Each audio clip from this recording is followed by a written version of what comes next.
Kaugnay ng pananalasa ng Typhoon Glenda, makakausap natin ang tagapagsalita ng NDRRMC na si Mina Marasigan.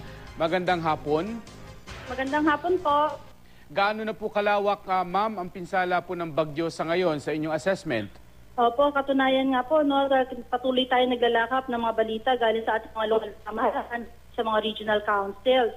Narito tayo ngayon sa ating operation center para po sa pagtitipon ng ating mga council members para matabayan at ma-assess na natin kung kamusta na ang naging epekto ng bagyong Glenda sa ating bansa. Opo, Ma'am Mina, pero kamusta na po yung assessment? Meron na ho ba kahit na partial pa lang? Okay. Kasi partially lang po ang ating na-receive na balita kaninang tanghali ay yung ongoing naging evacuation sa mga probinsya ng Catanduanes, Sorsogon at Albay.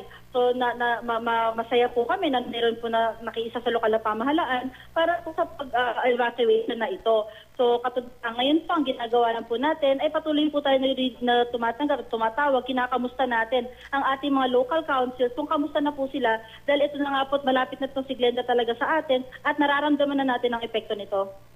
So wala pa hong bilang kung ilan ho ang mga inilikas na, mga lugar na binaha, mga tulay na apektado, mga walang supply ng kuryente. Wala pa ho tayo mga ganun, ma'am? Oo. Wala pa po tayo update ngayon. So, kailang po mas makapagbigay sana ng update na report sa inyo. Sige po, babalikan ho namin kayo pag meron na ho. Maraming salamat ho, ma'am. Opo, maraming salamat din po. Si NDRRMC spokesperson Mina Marasigan.